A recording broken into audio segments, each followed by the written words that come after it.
Sir मैं ये जानना चाहता हूँ कि दिवाली क्या है? देखो, दिवाली जो है ना, ये वास्तव में रोशनी का त्यौहार है। बहुत पहले अगर तुम देखोगे तो पहले लाइट वगैरह तो होती नहीं थी। हम्म। तो उस समय बरसात के बाद चूँकि दिवाली आती थी तो बहुत सारे कीड़े-मकोड़े और जो विष वाले जीव-जंतु होते हैं वैसे भी जीव-जंतु होता था। तो हम्म। ऐसे जीव-जंतु पे अगर पैर पड़ जाए अंधेरा में तो आदमी को तो काट खाएगा, है ना? हम्म। तो दिवाली के समय में क्या होता था कि एक तो हम अपने घर की साफ़ सफाई करते थे, क्योंकि पानी से जो घर धुल जाता था तो चूना का उस समय होता था, तो वो रंग रोगन उसका उतर जाता था। तो रंग रोगन सब लग गया, नई नई सब चीज़ें हो गई, साफ़ सफाई हो गया, घर का जो चीज़ें हो गई उसको हटा दिया गया। फिर हम आपस में मिठाई बांटे, एक दूसरे को बुलाए, घर में सबको हम मिलजुल करके हम माँ लक्ष्मी की पूजन किए। लक्ष्मी का पूजन करने से क्या हुआ कि घर में हम धन दौलत का आवाहन किए, है हम्म। ना? लेकिन यही एक संदेश नहीं है। जो हिंदू धर्म है ना, ये सनातन धर्म है। और सनातन धर्म कैसे आया है? सनातन धर्म का पूर्वज कौन थे? ऋषि मुनि थे। तो हमारे जो सनातन धर्म है ना, उसमें बहुत सारी जो है रहस्य है। अब जैसे तुम दिवाली की ही ले लो, तो दिवाली जो मनाई जाती है वो कब मनाई जाती है? कार्तिक के अमावस्या के दिन मनाई जाती थी और मनाई जाती है। तो कार्तिक के अमावस्या के दिन क्या होता है? अमावस्या में क्या होता है? अमावस्या में क्या होता है कि सूर्य और चंद्रमा और पृथ्वी ये तीनों एक सिध में आ जाते हैं। एक सिध में होने से चंद्रमा का जो सूर्य की तरफ का हिस्सा है उधर तो रोशनी होती है, परंतु जो पृथ्वी की तरफ का भाग होता है वहाँ तक रोशनी नहीं पहुँच पाती है, क्योंकि सॉलिड चीज़ है। तो प्रकाश वहाँ तक नहीं पहुँच पाता था। तो उस कारण क्या हुआ कि जब उस पर अंधेरा हुआ तो पृथ्वी पे भी अंधेरा छा गई।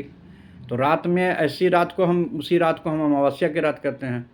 तो इस दिन दिवाली होती है। अब दिवाली के दिन एकदम अंधेरा अगर हो जाए तो आप तो कुछ देख नहीं पाएंगे।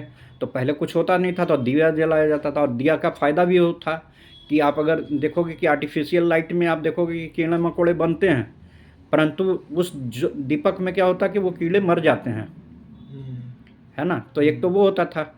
दूसरा उसमें खूब घी वगैरह होता था, तो चारों ओर सुगंध होता था। तेल से भी किया जाता था, तो तेल के दिए या घी के दिए अपना इस तरह के दिए जलाए जाते थे। तो एक तो ये है कि दिवाली कब होता है? तो अमावस्या के दिन। तो हमें अब ये समझना है कि अमावस्या के दिन क्या हुआ। अमावस्या के दिन अमावस्या क्यों होता है? तो अमावस्या इसलिए होता है कि जब सूरज, चंद्रमा और पृथ्वी ये तीनों एक सिध में होते हैं तो सूर्य का प्रकाश पृथ्वी पर नहीं आ पाता है ना? इसलिए उस अंधकार के कारण वो अमावस्या कहलाता है। ठीक है। ठीक यही चीज़ हमारे जीवन में भी अंधकार आया है।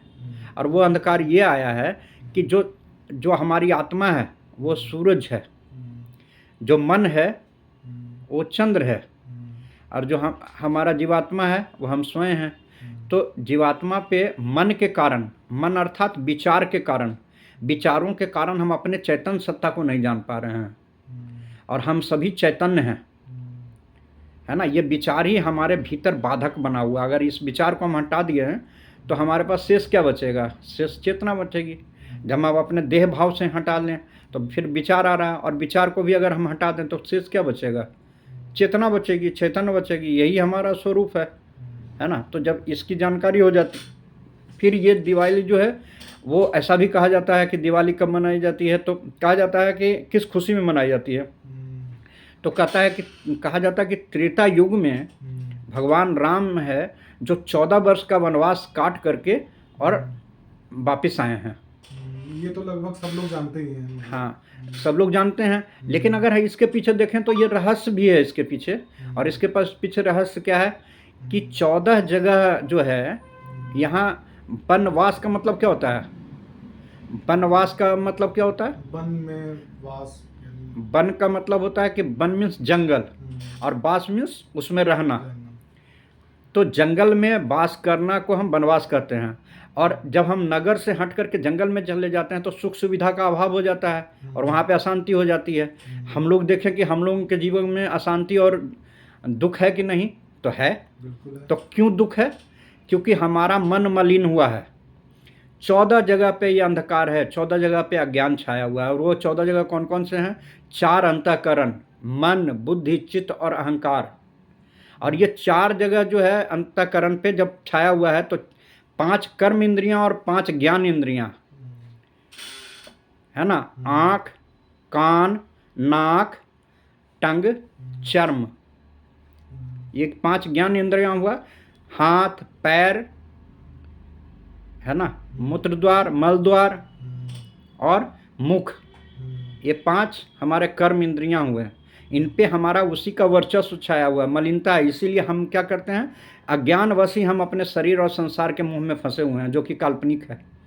स्वयं मन ही काल्पनिक है और मन माया है। माया ने इन चीज़ों में हमें फंसा दिया, है ना। जब हम इन चीज़ों से विरक्त होंगे तो हम अपने कैसे होंगे विरक्त, तो हम अपने ये वहीं पे दिखाया जाता है कि लक्ष्मी की तरफ हम जब भगवान की पूजा करते हैं तो क्या करते हैं, दीप लेके जाते हैं। और दीप क्या है, दीप जो है अग्नि है, और अग्नि क्या है, अग्नि बुद्धि का प्रतीक है। तो बुद्धि को जब हम अपने चेतन सत्ता में प्रतिष्ठित करेंगे तब क्या होगा कि जो मन की मलिनता है वो दूर हो जाएगी।